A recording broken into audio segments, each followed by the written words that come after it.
Bug Country on 9.7 and 101.1, today's new country. It's Lacey Ray, and so excited to launch Think Pink with Fred F. Collis and Sons. It's our first Wednesday of the month, and all month long for Breast Cancer Awareness Month, we are going to be thinking pink and talking with different breast cancer survivors. And I am so excited to welcome June. Good morning. How are you?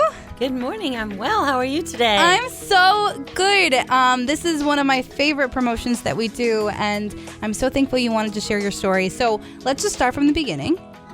Where did your journey start and when with breast cancer? Okay. Mm-hmm. So my journey started on April of 2020. Mm-hmm. I went to have my mammogram after, COVID. Mm-hmm. We couldn't go out. And my first mammogram, didn't think anything of it. You're in, you're out. Yeah, right. They give you a call back and said, hey, you got to come back in for more pictures and maybe an ultrasound.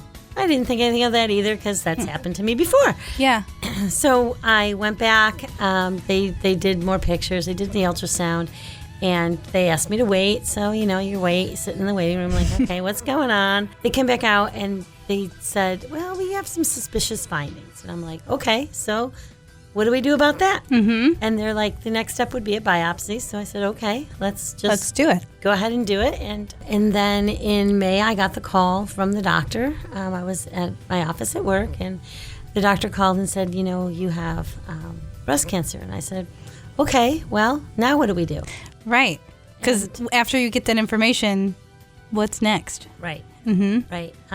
So, you're at work. I was at work trying to, wrap my head around it. And then I said, okay, so, let's walk me through this. Mm-hmm. So we did. She gave me some options, asked me like where I wanted to go, if I wanted to stay local. And I said, well, I have a surgeon in mind. If he's available, then, happy to stay local. So my surgery got scheduled. I had a lumpectomy and testing of my lymph nodes, and everything came out really well. I was feel very blessed. Yeah. That my cancer was caught very, very early on, yes. And that I didn't, have to undergo as much treatment as others have to.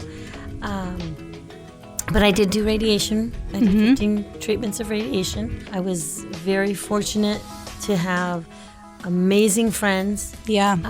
One that went with me to all my treatments. When I first met with the surgeon and the oncology radiologist, my best friend that I've had since first grade drove in from Indianapolis. So we were like the Three Musketeers. In the doctor's offices, they were like, "Oh, you brought quite an entourage," and I'm like, "You know what? You gotta get through it." Yeah, right. When I hear these stories, it's always how quickly everything happens and how you just are kind of thrown into, especially if does this run in your family? No. Yeah. No family history whatsoever. And see, that's the part, like when you don't have any idea and then all of a sudden it's your entire life. For you to have that support system is truly so important. And I think that people don't realize that sometimes they don't know if they should talk to you about it, and they don't know if they should reach out, and they don't know how to talk about it. And for you to have a group that you could trust, that's amazing. Going forward, I think is one of the things that I really want to talk with the Cancer Society, and I think there's really more of that because it's like anything. If you are out there alone, not only do you have this diagnosis, but then to have to face it alone. So, and I know they have amazing services, but I absolutely would love to be able to help somebody through that journey if they were really out there alone. If they didn't have anybody else. Yeah. If they didn't have anybody else, because it's that important. And I think you're right. There are services that they've got, like the hotline and whatnot, and that's what Making Strides funds, is all of those rides to treatment and things like that. But, to just have that personal connection with somebody is just, when you're going through it, you need it. Yeah. And I think that's so important to meet others. I've been fortunate enough to do Making Strides. Gosh, I can't even tell you how many years I've done it. A lot. Obviously, during COVID we didn't do it, but I was there last year with Penguin Platoon, and I'll be out there again this year. Yep. I met an amazing woman last year. We happened to just bump into each other at a booth. Yeah, it's funny how it works. Yeah, right. At Making Strides. Uh-huh. And, she was sharing her story, and, I was thinking, wow, she went through so much. Mm-hmm. And we all have our stories. Yeah. Some, have had cancer come back. So, Mm-hmm.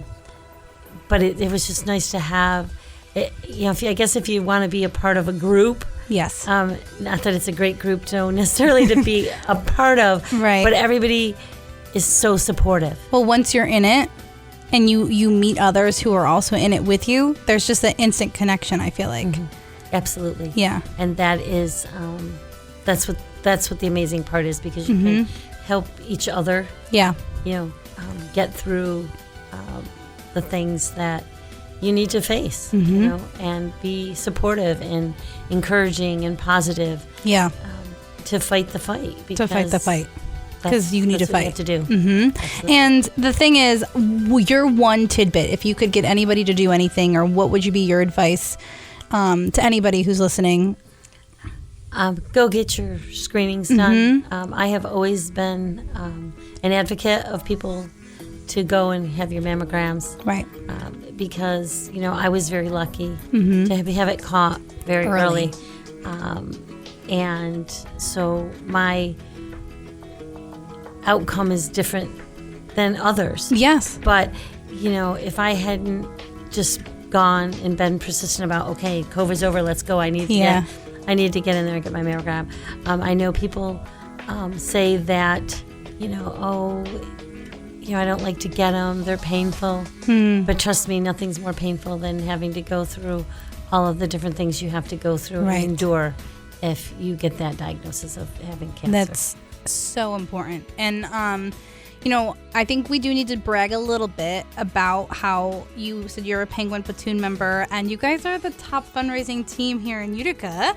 Big smile on that. I love that. And for the Making Strides Against Breast Cancer, you mentioned that you've been doing it for years, but to do it this year, how do you feel like it's going to go?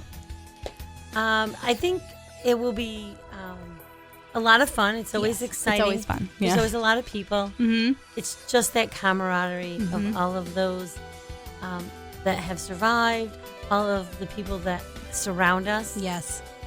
It's just amazing. So I'm sure that this year will be bigger and better, and really looking forward to Making Strides this year. We are too. It's going down on Sunday, October 22nd at MBCC at 10 a.m. And if you're listening and you want to join a team, you can join a team. You can create your own team. You can put your pink on. You can think pink with us, and I hope so. And the Penguin Platoon always has events happening, like Corks for a Cure, which is coming up on Tuesday, October 17th at the Prospect Falls Winery. This is a great place to be a part of something fun. And, the Penguin Platoon is going to be there. It's going to be a fun night of wine tasting, and appetizers, desserts, raffles, and door prizes.